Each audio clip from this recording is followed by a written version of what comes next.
Global Nurse Pro. Help our young nurses grow. ഈ തമ്പനിയിൽ പറഞ്ഞിരിക്കുന്ന കാര്യം സത്യമായിരിക്കുമോ? സെൽഫ് ലേണിംഗ് എന്ന് പറയുന്നത് എളുപ്പമുള്ളൊരു കാര്യമാണോ? ഇനി കോച്ചിങ് സെന്ററിൽ പോവാതെ IELTS, OET അല്ലെങ്കിൽ ജർമ്മൻ ലാംഗ്വേജ് എന്നിവ പഠിക്കാൻ സാധിക്കുമെന്ന് നിങ്ങൾക്ക് തോന്നുന്നുണ്ടോ? എന്തുകൊണ്ടാണ് ഒരു PX എക്സാമിന് പഠിക്കാൻ എല്ലാ ആൾക്കാരും കോച്ചിങ്ങിന് ജോയിൻ ചെയ്യാൻ ശ്രമിക്കുന്നത്? സ്വന്തം ഗുണത്തിന് വേണ്ടിയാണെന്ന് അറിഞ്ഞിട്ട് കൂടി നമുക്ക് എന്തുകൊണ്ടാണ് സെൽഫ് ലേണിംഗ് കുറച്ചധികം നാൾ കണ്ടിന്യൂസ് ആയിട്ട് ചെയ്യാൻ പറ്റാത്തത്? എന്തുകൊണ്ടായിരിക്കും കുറച്ച് നാൾ സെൽഫ് ലേണിംഗ് ട്രൈ ചെയ്തതിന് ശേഷം പല ആൾക്കാരും ഒരു കോച്ചിങ് സെന്ററിന്റെ സഹായത്തിന് വേണ്ടി ജോയിൻ ചെയ്യുന്നത്? അതെന്താണെന്ന് നമുക്ക് ഈ വീഡിയോയിലൂടെ ഇത് പരിശോധിക്കാം. നമസ്കാരം, ഞാൻ വിനോദ്. ഗ്ലോബൽ നേഴ്സ് പ്രോ ചാനലിലേക്ക് സ്വാഗതം. ഈ വീഡിയോയുടെ ലക്ഷ്യം എന്ന് പറഞ്ഞു കഴിഞ്ഞാൽ ഒരു സ്കില്ല് അല്ലെങ്കിൽ ഒരു സബ്ജക്റ്റ് അത് നിങ്ങളെ പഠിപ്പിക്കുക എന്നല്ല, അത് സ്വയം പഠിക്കാൻ നിങ്ങളെ പ്രാപ്തരാക്കുക എന്നുള്ളതാണ്. എന്തുകൊണ്ടാണ് സെൽഫ് ലേണിംഗ് വർക്ക് ആവാത്തത് എന്നറിഞ്ഞാൽ തന്നെ നമ്മളുടെ പാതി പ്രശ്നം പരിഹരിച്ചു എന്ന് വേണമെങ്കിൽ പറയാം. ഞാൻ ഉദാഹരണം പറയാം. നിങ്ങൾ ഒരു IELTS കോച്ചിങ് സെന്ററിൽ ജോയിൻ ചെയ്യുന്നു. ഒരു മാസം കോഴ്സ് എടുത്തതിന് ശേഷം നിങ്ങൾ IELTS എക്സാം എഴുതുന്നു. സാമാന്യം നല്ല രീതിയിൽ തന്നെ തോൽക്കുന്നു. അതിനുശേഷം നിങ്ങൾ വിചാരിക്കുന്നു ഇനിയെല്ലാം സെൽഫ് ലേണിംഗ് മതി, ഇപ്പോൾ എനിക്ക് ഏകദേശം കാര്യങ്ങളെല്ലാം മനസ്സിലായിട്ടുണ്ട്, ഇനിയിപ്പോൾ അവർ പറഞ്ഞെന്ന കാര്യങ്ങൾ അപ്ലൈ ചെയ്യുന്നു, ഞാൻ പഠിക്കുന്നു, എക്സാം എഴുതുന്നു, ഞാൻ ജയിക്കുന്നു. അതിൻ്റെ ആവശ്യമുള്ളൂ. വീണ്ടും ഒരു 2 മാസം നിങ്ങൾ വീണ്ടും പ്രിപ്പയർ ചെയ്യുന്നു, വീണ്ടും എക്സാം എഴുതുന്നു, എന്നാൽ അതിൽ നിങ്ങൾ വീണ്ടും തോൽക്കുന്നു. കാരണം നിങ്ങൾ കഴിഞ്ഞ 2 മാസം പ്രിപ്പറേഷൻ യഥാർത്ഥ രീതിയിൽ നടത്തിയിട്ടില്ല എന്ന് നിങ്ങൾ തിരിഞ്ഞു നോക്കുമ്പോൾ നിങ്ങൾക്കൊരു കുറ്റബോധം കൂടി ഇപ്പോൾ ഉണ്ടാകുന്നു. എന്തുകൊണ്ടായിരിക്കും നിങ്ങൾക്ക് ഈ സെൽഫ് ലേണിംഗ് കണ്ടിന്യൂസ് ആയി ചെയ്യാൻ പറ്റാതിരുന്നത്?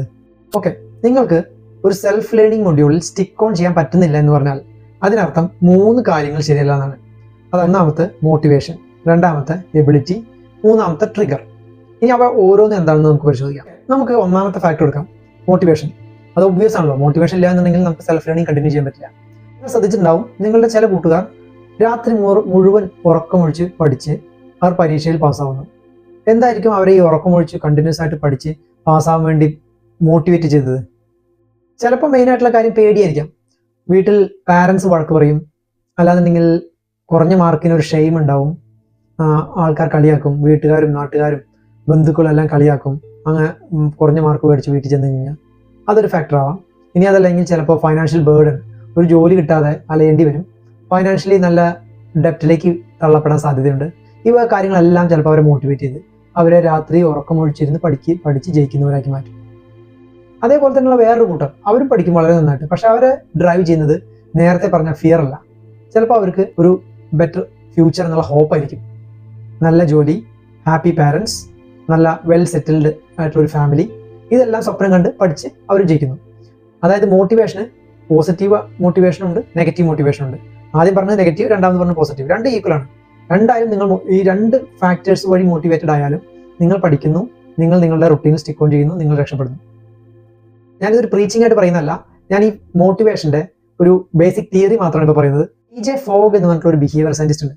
ആ മോട്ടിവേഷന്റെ സയൻസ് പറയുന്നത് എന്ന് പറഞ്ഞാൽ മോട്ടിവേഷൻ 3 തരത്തിലായിരിക്കാം നിങ്ങളെ സ്വാധീനിക്കുന്നതെന്നാണ്. ഒന്നുമില്ല എന്നുണ്ടെങ്കിൽ അത് സെൻസേഷൻ എന്ന് പറഞ്ഞാൽ ഒരു പ്ലഷർ, അല്ലാന്നുണ്ടെങ്കിൽ പെയിൻ എന്നുള്ള രീതിയിൽ. അതല്ലാന്നുണ്ടെങ്കിൽ രണ്ടാമത് വരാം, ഞാൻ നേരത്തെ പറഞ്ഞ ആന്റിസിപ്പേഷൻ, ഫിയർ അല്ലെങ്കിൽ ഹോപ്പ്. ഇനി മൂന്നാമത് എന്ന് പറഞ്ഞു കഴിഞ്ഞാൽ ബിലോങ്ങിങ്സ്, സോഷ്യൽ ആക്സെപ്റ്റൻസ്, അല്ലാന്നുണ്ടെങ്കിൽ സോഷ്യൽ റിജക്ഷൻ. ഈ 2 ഫാക്ടേഴ്സ് കൊണ്ടും വേണമെങ്കിൽ മോട്ടിവേഷൻ വരാം. ഇതെല്ലാം വിട്ടേക്കും, ഇതൊന്നും നിങ്ങൾ ശ്രദ്ധിക്കേണ്ട ആവശ്യമില്ല. ഞാൻ ജസ്റ്റ് മോട്ടിവേഷൻ എന്നുള്ളത് ഒരു ഫാക്ടറാണ് എന്ന് മാത്രം പറഞ്ഞു വെക്കുന്നുള്ളൂ. ഓക്കെ, ഇപ്പൊ നിങ്ങൾ ആലോചിക്കും ഇവൻ എന്ത് തേങ്ങി പറയുന്നു, ഇവനോട് ചോദിച്ചത് സെൽഫ് ലേണിംഗ് മതിയോ അതോ കോച്ചിങ് സെന്ററിൽ പോകണമെന്നാണ്? അതിന് ഇവൻ പറയുന്നത് മുഴുവൻ മോട്ടിവേഷൻ്റെ തിയറി. ഓക്കെ, അങ്ങനെയാണെങ്കിൽ ഇനി ഞാൻ പറയാൻ പോകുന്ന കാര്യം കേട്ടാൽ നിങ്ങൾക്ക് തന്നെ തീരുമാനിക്കാൻ പറ്റും നിങ്ങൾക്ക് ഇതിൽ ഏതാണ് ചെയ്യാൻ പറ്റുന്നത്. നിങ്ങൾക്ക് എല്ലാവർക്കും സെൽഫ് ലേണിംഗ് പറ്റുമെന്നറിയാൻ നിങ്ങൾ രണ്ടാമത്തെയും മൂന്നാമത്തെയും ഫാക്ടേഴ്സായ എബിലിറ്റിയും ട്രിഗറും എന്നുള്ളതിലേക്ക് വരണം. കാരണം ഇവിടെയാണ് യഥാർത്ഥത്തിലുള്ള ട്രിക്ക് ഒളിഞ്ഞിരിക്കുന്നത്. എന്താണ് ചിലർ സെൽഫ് ലേണിംഗ് ചെയ്ത് എക്സാം ക്ലിയർ ചെയ്യുമ്പോൾ മറ്റു ചിലർ കോച്ചിങ് സെന്ററിൽ പോകേണ്ടി വരുന്നതെന്ന് അറിയണമെങ്കിൽ നിങ്ങൾ ഈ 2 ഫാക്ടേഴ്സിനെ കുറിച്ച് അറിയണം. ചിലർ കോച്ചിങ് സെന്ററിൽ പോയിട്ടും രക്ഷപ്പെടാത്ത എന്താണ് എന്നൊക്കെ അറിയാൻ നമുക്ക് ഈ പറയുന്ന രണ്ടാമത്തെ മൂന്നാമത്തെ ഫാക്ടറിലേക്ക് കടന്നു വരാം. ഒന്നാമത്തെയും രണ്ടാമത്തെയും ഫാക്ടറായ മോട്ടിവേഷനും എബിലിറ്റിയും സംഘടിപ്പിച്ചുകൊണ്ട് നിങ്ങൾ എല്ലാം ആയെന്ന് കരുതുന്നു. മൂന്നാമത്തെ ഫാക്ടറായ ട്രിഗർ നിങ്ങൾ എങ്ങനെ എവിടെ ഉപയോഗിക്കുന്നു എന്നതാണ് കാര്യം. ഈ വീഡിയോയുടെ യഥാർത്ഥ ലക്ഷ്യം പല വിധത്തിലുള്ള ട്രിഗേഴ്സിനെ നിങ്ങൾക്ക് പരിചയപ്പെടുത്തുക എന്നതാണ്. അതിനുശേഷം നിങ്ങൾക്ക് ആവശ്യമായ സ്ഥലത്ത് ആവശ്യമായ ട്രിഗേഴ്സ് ഉപയോഗിച്ചുകൊണ്ട് നടത്തുന്ന സെൽഫ് ലേണിംഗ് തീർച്ചയായും ഫലമാണ്. ഓക്കെ, നമുക്ക് തിരിച്ചു പോയി ആ പറഞ്ഞ രണ്ടാമത്തെ മൂന്നാമത്തെ നമ്മൾ രണ്ടാമത്തെ ഫാക്ടറിലേക്ക് പോവാണ്, എബിലിറ്റി.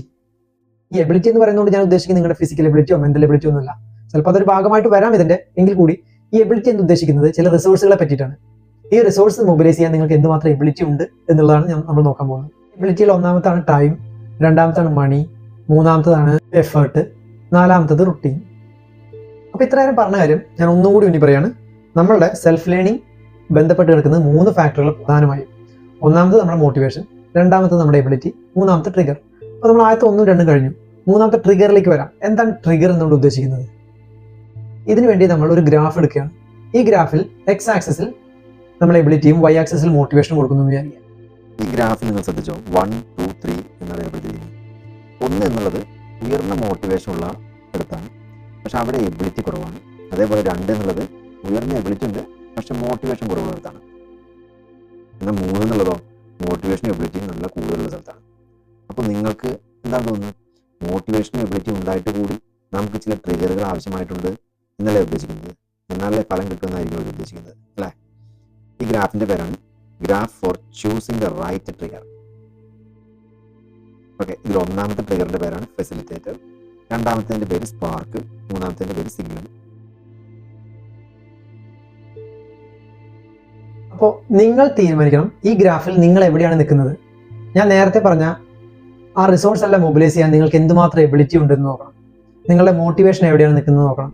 നിങ്ങൾക്ക് എന്ത് തരത്തിലുള്ള ഹെൽപ്പാണ് വേണ്ടത് എന്നറിയണം. ഒരു ഫെസിലിറ്റേറ്റർ ആണോ, ഒരു സ്പാർക്ക് ആണോ, അതോ ഒരു സിഗ്നൽ ആണോ നിങ്ങൾക്ക് വേണ്ടതെന്ന് നിങ്ങൾ കണ്ടുപിടിക്കണം. അതിനുശേഷം നിങ്ങൾക്ക് തീരുമാനിക്കാം നിങ്ങൾ സ്വയം പഠിക്കുന്നതാണോ നല്ലത്, അതോ നിങ്ങളൊരു കോച്ചിങ് ക്ലാസ്സിൽ പോയി ജോയിൻ ചെയ്യുന്നതാണോ നല്ലത്. ഞാൻ നിങ്ങളെ സുഖിപ്പിക്കുന്നതിന് വേണ്ടി പറയില്ല നിങ്ങൾക്ക് എല്ലാവർക്കും സ്വയം പഠിക്കാം, ആരും കോച്ചിങ് ക്ലാസ്സിന് പോയി ജോയിൻ ചെയ്യേണ്ടതില്ല എന്ന് പറയില്ല. പക്ഷേ നിങ്ങൾ മോട്ടിവേറ്റഡ് ആണെങ്കിൽ അതിൻ്റെ ഗുണം നിങ്ങൾക്ക് തീർച്ചയായും ലഭിക്കും. ഒരു കാര്യം എപ്പോഴും ഓർക്കണം, മോട്ടിവേഷൻ എന്നത് ഒരു വേവ് പോലെയാണ്. അതിന് പീക്ക് ഉണ്ടാവും, ഒരു ട്രഫ് ഉണ്ടാവും.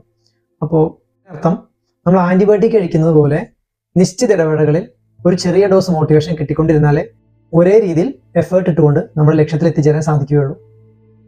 വീട് നിർത്തുന്നതിന് മുമ്പ് നിങ്ങൾക്ക് നേരത്തെ പറഞ്ഞ ട്രിഗറിനെ പറ്റി ഒന്നുകൂടി വിശദമായി പറഞ്ഞുതരാം. ഒന്നാമതായി ഫെസിലിറ്റേറ്റർ.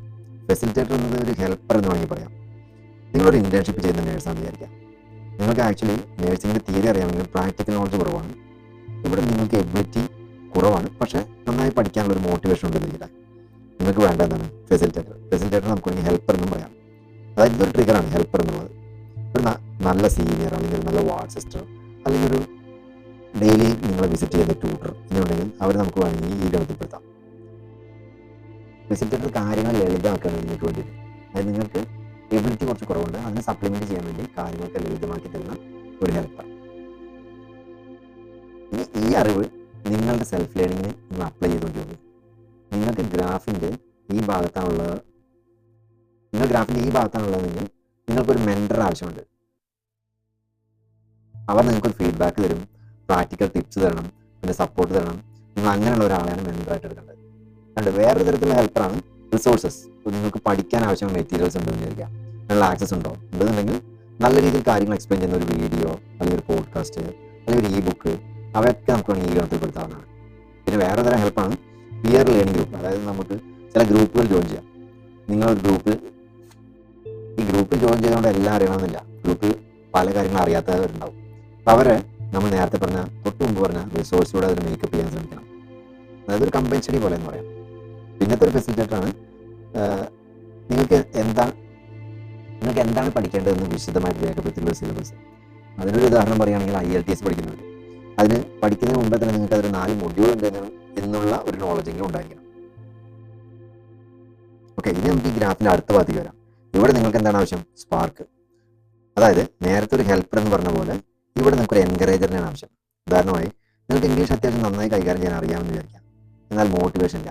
ഒരു ദിവസം നിങ്ങൾ പഠിക്കാൻ തുടങ്ങുന്നു, IELTS ജോയിൻ ചെയ്യുന്നു, പിറ്റേ ദിവസം നിർത്തുന്നു, പിന്നെ ഒരാഴ്ച പോകുന്നില്ല, അതിനുശേഷം വീണ്ടും കുറച്ച് ദിവസം കഴിയുമ്പോൾ വീണ്ടും പോയി ജോയിൻ ചെയ്യുന്നു. അങ്ങനെ ഒരു റെഗുലറായിട്ട് ചെയ്യാൻ പറ്റുന്നില്ലെങ്കിൽ നിങ്ങൾക്ക് വേണ്ടത് ഞാൻ നേരത്തെ പറഞ്ഞ സ്പാർക്കാണ്. അപ്പോൾ അതിന് നമുക്കൊരു എക്സാമ്പിളുകളായിട്ട് പറയുകയാണെങ്കിൽ വിഷ്വൽ റിമൈൻഡർ എന്ന് പറയുമ്പോൾ നിങ്ങൾക്കിപ്പോൾ ഇഷ്ടപ്പെട്ടൊരു ഹോസ്പിറ്റൽ അല്ലെങ്കിൽ നിങ്ങൾ ഏത് രാജ്യത്തേക്കാണ് പോകുന്നത് എന്നുള്ളതിൻ്റെ ആ രാജ്യത്തിൻ്റെ ഒരു മാപ്പ് അല്ലെങ്കിൽ രാജ്യത്തിൻ്റെ കുറച്ച് പിക്ചേഴ്സ് എടുത്ത് നിങ്ങളുടെ റൂമിൽ തൂക്കിയിടുക. അല്ലെങ്കിൽ നിങ്ങൾ വർക്ക് ചെയ്യാൻ ആഗ്രഹിക്കുന്ന ഒരു ഹോസ്പിറ്റലിൻ്റെ പിക്ചർ എടുത്തിട്ട് നിങ്ങളുടെ റൂമിൽ തൂക്കിയിടുക. അതൊക്കെ ഒരു വിഷ്വൽ റിമൈൻഡറാണ് നമുക്ക്. പിന്നെ ചെയ്യാൻ പറ്റുന്നതെന്ന് പറഞ്ഞാൽ നിങ്ങൾ ഓർമ്മപ്പെടുത്താനുള്ള ഒരാളെ ഏർപ്പാടാക്കാം. നിങ്ങൾക്കൊരു ബോയ് ഫ്രണ്ട് ഗേൾ ഫ്രണ്ട് ഒക്കെ ഉണ്ടെന്നുണ്ടെങ്കിൽ അവരെ ഏർപ്പാടാക്കാം. അവരോട് പറയാം ഇന്ന സമയത്ത് തന്നെ ഓർമ്മപ്പെടുത്തണം, സർക്കിളിൽ നിങ്ങൾക്ക് ഒരു ബെസ്റ്റ് ഉണ്ടെങ്കിൽ ബെസ്റ്റോട് പറയാം. പിന്നെ ഉള്ളതെന്ന് ഗെയിമിഫൈ ചെയ്യാന്ന് പറയാം. അതായത് നമുക്ക് ചില ആപ്പുകൾ, അതായത് ഞാൻ IELTS പഠിച്ചുകൊണ്ടിരുന്ന സമയത്ത് ഞാനൊരു ആപ്പ് ഉപയോഗിച്ചിരുന്നു. അത് പെയ്ഡ് ആപ്പായിരുന്നു, എലിവേറ്റ് എന്ന് വരുന്നതിൻ്റെ പേര്. ആ ആപ്പിൽ മിക്കവാറും എല്ലാ ലേണിംഗ് മെത്തേഡ്സും ഒരു ഗെയിം പോലെയായിരുന്നു. അതുകൊണ്ട് അത് കളിക്കാൻ നല്ല ഇഷ്ടമായിരുന്നു. അതുകൊണ്ട് ഞാൻ ഒരുപാട് സമയം അത് സ്പെൻഡ് ചെയ്യുന്നു. അങ്ങനെ ആ ഗെയിമിഫൈ ചെയ്യുന്നതിലൂടെ നമുക്ക് ഈ ഒരു സ്പാർക്ക് ഉണ്ടാക്കിയെടുക്കാൻ പറ്റും. അതിന് പറയാൻ മറന്നുപോയി, നമ്മുടെ FBയിലും പിന്നെ അതേപോലെ വാട്സപ്പിലും പിന്നെ ടെലഗ്രാമിലൊക്കെ ചില ഗ്രൂപ്പുകളുണ്ടാകും ഈ പഠിക്കാൻ വേണ്ടി മാത്രമുള്ളത്. അപ്പോൾ നിങ്ങൾ ചെയ്യണമെങ്കിൽ അത്തരം സംഭവങ്ങളൊക്കെ ജോയിൻ ചെയ്തതിന് ശേഷം ബാക്കിയുള്ള എല്ലാ നോട്ടിഫിക്കേഷൻസും മ്യൂട്ട് ചെയ്തിടുക. അതിനുശേഷം ഈ ഗ്രൂപ്പുകളുടെ നോട്ടിഫിക്കേഷൻ മാത്രം നമ്മൾ അൺമ്യൂട്ട് ചെയ്ത് വയ്ക്കുകയാണെങ്കിൽ നമുക്ക് കിട്ടുന്ന നോട്ടിഫിക്കേഷൻസ് എല്ലാം നമ്മൾ പഠിക്കാൻ ഇങ്ങനെ ഓർമ്മപ്പെടുത്തിക്കൊണ്ടേയിരിക്കും. ഞങ്ങൾക്ക് ആ അവസാനത്തെ ഐറ്റത്തിലേക്ക് പോയിട്ട് വീഡിയോ നിർത്താം. ഇപ്പോൾ തന്നെ ഒരുപാട് സമയം എനിക്ക് തോന്നുന്നു. അതായത് സിഗ്നൽ. ഓക്കെ, ചിലപ്പോൾ നിങ്ങൾക്ക് മോട്ടിവേഷൻ ഉണ്ടാവും, എബിലിറ്റി ഉണ്ടാവും കുറേ. അത്ര അവസരം നിങ്ങൾക്ക് വേണ്ടതെന്ന് പറഞ്ഞാൽ ചില ഓർമ്മപ്പെടുത്തില്ല. നമ്മൾ നേരത്തെ പറഞ്ഞ വിഷ്വൽ റിമൈൻഡേഴ്സ് എന്ന് പറഞ്ഞ പോലെ ഇവിടെ ചില ഓർമ്മപ്പെടുത്തില്ല. സിഗ്നൽ കിട്ടിയാൽ മതി നമുക്ക്. അപ്പോൾ അതിന് വേണ്ടി ഉപയോഗിക്കുന്ന നമ്മൾ കലണ്ടർ അലർട്ട് ഉപയോഗിക്കണം. നിങ്ങൾ റിമൈൻഡർ ആയിട്ടില്ല, അതായത് ഇന്ന സമയത്ത് ഇത് പഠിക്കണം. അല്ലാതെ നിങ്ങൾ ഫിസിക്കൽ അലർട്ട്, അതായത് നിങ്ങളിപ്പോൾ നിങ്ങളുടെ വീട്ടിലെ ഫ്രിഡ്ജിന് മുകളിൽ ഒരു റിമൈൻഡർ എഴുതി ഒട്ടിച്ച് വയ്ക്കുക, ഒരു സ്റ്റിക്കി നോട്ട്, ഇന്ന് ഫാർമക്കോളജി റിവിഷൻ ചെയ്യണം എന്നൊക്കെ പറഞ്ഞ് എഴുതി ഒട്ടിച്ച് വെച്ച് കഴിഞ്ഞാൽ നിങ്ങൾക്ക് കറക്റ്റായിട്ട് ഓർക്കാൻ വേണ്ടി അത് നിങ്ങൾക്കൊരു സിഗ്നൽ തരും. പിന്നെ ഞാൻ നേരത്തെ പറഞ്ഞ ഒരു ആപ്പിൽ നോട്ടിഫിക്കേഷൻ ചെയ്ത് വയ്ക്കുക, അതൊരു സിഗ്നൽ തരും. പിന്നെ റുട്ടീൻ ഇൻറ്റഗ്രേഷൻ ചെയ്യാൻ പറ്റും. അതായത് നമ്മൾ റുട്ടീനായിട്ട് ചെയ്യുന്ന കാര്യങ്ങൾ പറഞ്ഞിട്ട് ബന്ധപ്പെട്ട്, ഉദാഹരണത്തിന് നിങ്ങൾ എല്ലാ ദിവസവും രാവിലെ എൻ്റെ ചായ കുടിക്കുന്ന ആളാണെങ്കിൽ ചായ കുടിക്കാൻ 5 മിനിറ്റ് വേണ്ടി വരുള്ളൂ. ആ 5 മിനിറ്റിൻ്റെ സമയത്ത് നമ്മൾ പ്രധാനപ്പെട്ട ന്യൂസുകൾ വായിക്കുന്നു എന്ന് വിചാരിക്കുക. അപ്പോൾ അത് ദിവസം ഒരു റുട്ടീനാക്കി ചെയ്യുകയാണെങ്കിൽ എല്ലാ ദിവസവും ചായ കുടിക്കുമ്പോൾ നിങ്ങൾ ന്യൂസ് വായിക്കുക എന്നുള്ളൊരു ശീലമായി മാറും. അപ്പോൾ നമ്മൾ ഇൻറ്റഗ്രേറ്റ് ചെയ്തു, നമ്മുടെ റുട്ടീനെയും പഠനത്തിനെയും കൂടി ഇൻറ്റഗ്രേറ്റ് ചെയ്ത് വരുന്നുണ്ട്. അതേപോലെ തന്നെ ടോയ്ലറ്റിൽ പോകുന്ന സമയത്ത് ഒരു എക്സാമ്പിൾ പറഞ്ഞ മാത്രം നിങ്ങൾക്ക് ഇതൊക്കെ ഉപയോഗിക്കുന്നു. ഓക്കെ, അത്രേ ഉള്ളൂ. അപ്പോൾ നിങ്ങൾക്ക് മനസ്സിലായിട്ടുണ്ടാവും ഞാൻ ആദ്യം ചോദിച്ച ചോദ്യമില്ലേ, അതായത് സ്വന്തം ഗുണത്തിനാണെന്ന് അറിഞ്ഞിട്ട് കൂടി നമുക്ക് എന്തുകൊണ്ടാണ് റിസൾട്ട് കിട്ടുന്നവരെ ഒരു കാര്യം തുടർച്ചയായി പഠിക്കാൻ പറ്റുന്നത്. അതായത് മോട്ടിവേഷൻ എബിലിറ്റി മാത്രം പോരാ, നമുക്ക് ചില ട്രിഗറുകൾ കൂടി വേണം, എന്നാൽ മാത്രമേ നമ്മൾ നന്നാവുള്ളൂ. വീഡിയോ കണ്ടതിന് നന്ദി. ഈ ചാനലിൽ നിന്ന് എന്തെങ്കിലും ഒരു വാല്യൂ കിട്ടുന്നുണ്ടെന്ന് നിങ്ങൾക്ക് തോന്നുകയാണെങ്കിൽ ചാനൽ സബ്സ്ക്രൈബ് ചെയ്യാൻ ശ്രദ്ധിക്കണേ.